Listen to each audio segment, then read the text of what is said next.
3 gateways and a Twilight Council, and now he's going for Colossus on 1 base. Seems like kind of a lot. But the best way to understand this is to look at the state of the game. Both players have very similar tech up. The only difference really between the 2 armies is that Nani has 2 Immortals out, right? Now they're matched perfectly well. Nani has that blink. And if you're in a situation like this where you're just evenly matched, you're both on 1 base, everything is the same, you usually want to do some kind of transition to get an edge. And I talked about this a lot in one of the old Zerg versus Zergs I did of my own. So that's what this transition is really about. This Robotics Bay is going to basically just take the game to the next stage. If Mana gets Colossus out and Nani keeps doing the same thing, Nani is going to be in trouble. Okay, so look at that. Damages that Stalker a whole bunch and then just blinks away.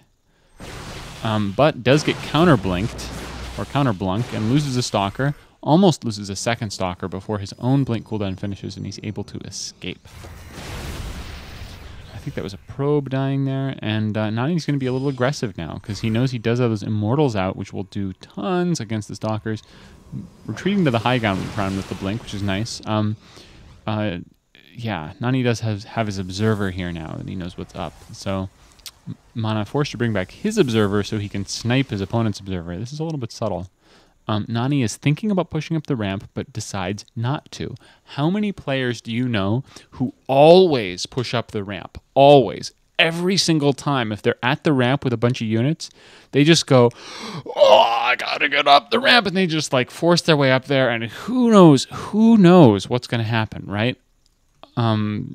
Force fields could cut off part of the army. You could end up with a bunch of Zealots hitting a bunch of Stalkers, which is bad, by the way. If the Stalkers belong to you, you really don't know what's going to happen if you do that. So just don't. Pulling back is a completely acceptable thing to do. And again, this is still strategy, right? Not engaging. Not engaging because you don't need to engage. Okay, now what's going to go on? Nexus and, well, little Zealot fight. That's kind of funny. Nani's going to lose this. Oh, no. But, okay. That's kind of hilarious. Okay, so Robotics Bay going up for Nani. Still, no real battles have occurred, right? Oh, look at this. Going to snipe the pylon. This is good. These little things, I might classify these under tactics or something like that. They're just looking for little edges, right? They're just trying to get little advantages. They're trying to make little bits of profit. Oh, he killed off Mana's pylon up here. All these little things. Now, what's the purpose of just chipping away at your opponent like that? It's not that you'll eventually win, but what will happen is eventually your army will have just a little advantage in that fight. When and if that fight occurs. Okay, so what's happening? Colossus coming out now for Naniwa. Colossus already out for Mana, so he's ahead in the Colossi. And it makes sense, right, given what we see on the board. Both players pretty much saturated on 1 base. Nani's Nexus earlier, right, but Mana's Robotics Bay earlier. And similar armies. So this makes sense, the state the game is in. It's completely sensible. Nani is going to be behind on the Colossi, but his economy is going to be up and running faster. Nexus, slower Nexus going down for Mana. Now what Mana should think about doing, and this falls under strategy, is once he gets about 2 Colossi up, he should be pushing out. And he also actually got that Thermal Lance. And I think that's a bit overboard to do that on 1 base, but it does make those Colossi so powerful.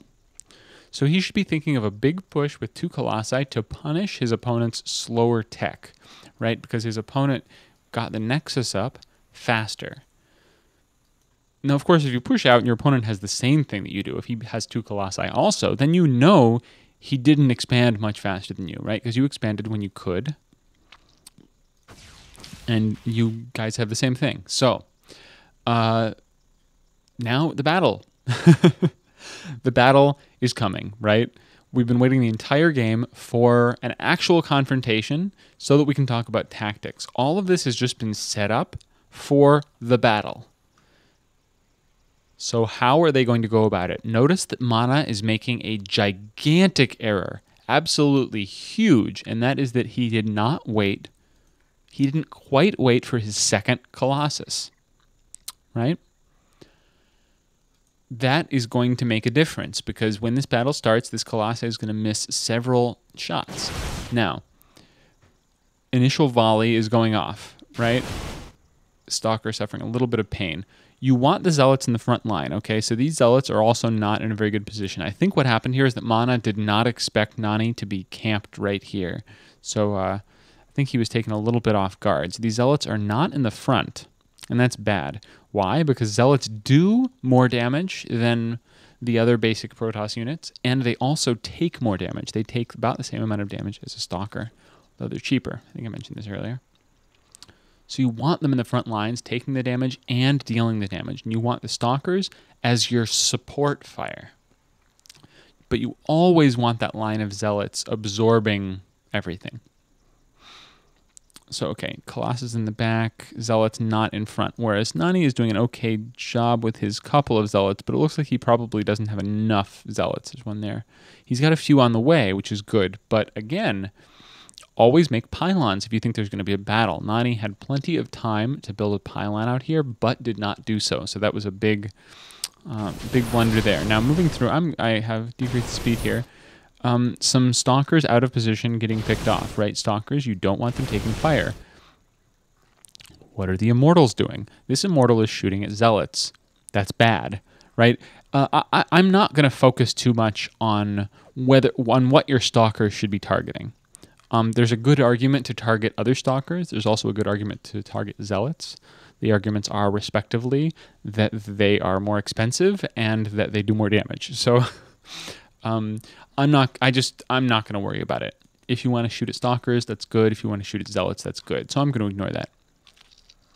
But the Immortals definitely should be shooting at the Stalkers because of that 150% damage bonus that they get. That is a big, big deal. So I was making the equation with Stalkers before. So if an Immortal is shooting at a Zealot, it's going to do 20 damage, which is the same as 2 Stalkers. Although I guess there's like a weapon speed thing to take into account. They're almost the same weapon speed, so this is a fair, it's a fair comparison. An Immortal will do the same amount of damage to a Zealot as 2 Stalkers will. On the other hand, to a Stalker, it will do 50 damage, which is same amount of damage as more than 3 Stalkers. So it's big difference, big difference.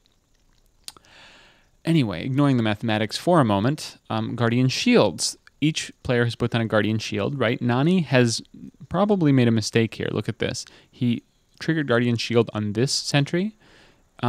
He's missing out on a lot of units up here, right? He should maybe also trigger Guardian Shield on this sentry. He's got plenty of energy for it.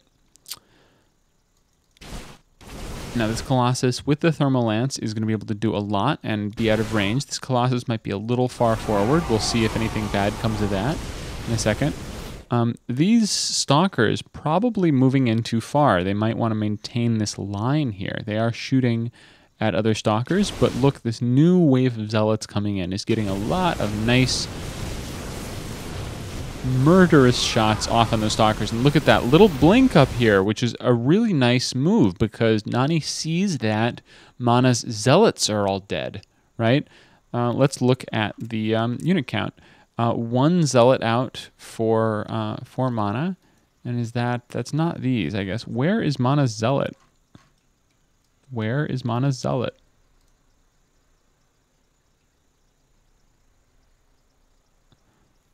Oh, there it is. Okay, so Mana has a Zealot just sitting at home, which is obviously bad. Anyway, so Nani sees that the Zealots are gone, and that's the perfect time to blink over with some Stalkers because they're no longer in any real danger. So he's able to target fire that Colossus really fast. In the meantime, this Immortal doing a ton of damage to these Stalkers. This one not so much because it's lagging behind the battle a little bit. But you see that this is turned in Nani's favor quite well. Mana really pushed back, and not being able to use that extended Thermal Lance really to any effect. And from here, that's going to be it. Nani is a nice pullback on the Colossus there. really good to keep as aware as possible when your Colossi are in trouble. I mean, well, when your opponent is target firing your Colossi, you usually want to be pulling them back. So good move there.